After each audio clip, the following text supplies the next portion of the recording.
जाएंगे। आप अभी जहाँ पे खड़े हो, ये पहले सीहाड़ गांव था, नाथ द्वारा इनके आने से पड़ा।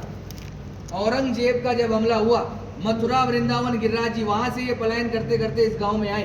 बीच में बहुत सारे गांव पड़े, किसी भी राजा ने इनको शरण नहीं दी, क्योंकि सब औरंगजेब के अधीन हो गए थे। आपने बुक और पुस्तकों में पढ़ा है, मेवाड़ कभी किसी का गुलाम नहीं रहा है। यहाँ आते आते इस गांव में रथ का पहिया मिट्टी में फंस गया, ना तो आगे जाए और ना ही पीछे जाए। ये है गंगाबाई, जो श्री कृष्ण से रूबरू बात करती थी। पीछे हैं ब्रिजवासी, ये है पंडित दामोदर जी, और ये मेवाड़ के राजा राज सिंह। यहाँ से 28 किलोमीटर दूर एकलिंग जी महादेव का मंदिर है। ये महादेव से डायरेक्ट बात करते थे, जैसे गंगाबाई श्री कृष्ण से बात करती थी, वैसे ये डायरेक्ट महादेव से बात करते थे। जब इस गांव में रथ का पहिया मिट्टी में फंसा, तो गंगाबाई ने श्री कृष्ण से पूछा, प्रभु क्या लीला है आपकी, ना तो रथ आगे जा रहा है ना पीछे जा रहा है। तो श्री कृष्ण जी का जवाब आया, मैं किसी के कारणवश यहाँ आया हूँ, यहाँ के राजा को बुलाया जाए और मेरे लिए मंदिर का निर्माण किया जाए। गंगाबाई ने ये बात पंडित दामोदर जी को बताई, और पंडित दामोदर जी ने मेवाड़ के राजा राज सिंह को बुलाया और कहा कि हमारे प्रभु पधारे, क्या इनको शरण मिल सकती है। तो राजा राज सिंह ने जवाब दिया, मैं मेरे गुरु आराध्य से पूछता हूँ, अगर वो इजाजत देंगे तो मैं मंदिर का निर्माण करवाऊंगा। ये महादेव के पास गए और बोला, प्रभु आपके मित्र और सखा पधारे, क्या इनको शरण मिल सकती है।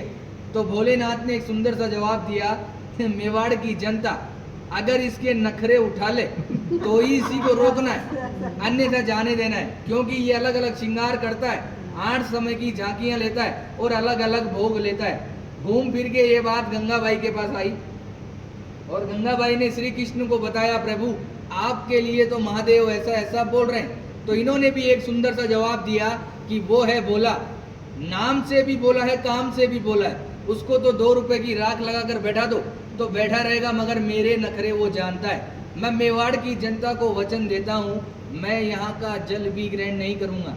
आज भी जल यमुना नदी से आता है, सीधा मंदिर में रखाया जाता है, मंदिर में जो झारी जी भराई जाती है, और उसी जल का जो प्रसाद बनता है वही ठाकुर जी ग्रहण करते हैं। आप लोगों का जो प्रसाद होता है वो बाहर दिखाकर बाहर ही बांट दिया जाता है। कहते हैं किसी के कारणवश ये आए, मीराबाई की कजन सिस्टर अजब कंवर बाई साहब, इनके साथ पासे खेलती थी चौपट। श्री कृष्ण को पता थी कि आज मेरे साथ ये पासे क्यों खेल रही है, मगर श्री कृष्ण जी जान चला के हारते गए और अजब कंवर बाई साहब को जिताया और बोला कि मांग तुझे क्या चाहिए। तो अजब कंवर बाई साहब ने कहा कि आप मेरे मेवाड़ में पधारिए। आज 350 साल हो गए ठाकुर जी को यहाँ विराजते हुए, 150 साल बाद अपन भी जीवित रहे कि ना रहे, ये वापस जतीपुरा चले जाएंगे। आज भी निज मंदिर में रथ रखा हुआ है, नाथद्वारा के मंदिर में गेट नंबर 2 के पीछे कांच में वो बिल्कुल पैक है। जब सुबह सुबह पुजारी झाड़ू निकालता है तो आज भी यमुना नदी का मिट्टी लगा हुआ रहता है। रोज मंगला से लेकर शयन तक ठाकुर जी यहाँ विराजते हैं। विराजने के बाद 7 साल का बालक है, माँ की याद आती है, जतीपुरा जाते हैं, माँ से मिलते हैं। माँ से मिलने के बाद निधि वन में रास लीलाएं करके मंगला में वापस यहाँ आ जाते हैं। औरंगजेब एक बहाना था, ठाकुर जी को वचन निभाना था। ये जो पूरी लीला रची केवल अजब कंवर बाई साहब के कारण। औरंगजेब को ये वहाँ भी हरा सकते थे, मगर औरंगजेब इनका मंदिर तोड़ने श्रीनाथ जी के मंदिर में आया। उसकी माँ भी उसके साथ आई। जैसे ही औरंगजेब मंदिर के अंदर गया, अंधा हो गया, उसको कुछ नहीं दिखाई दे रहा।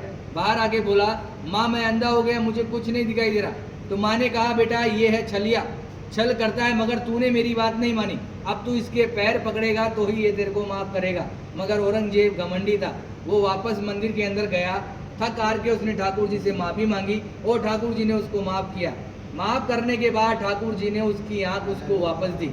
आँख देने के बाद औरंगजेब बहुत खुश हुआ।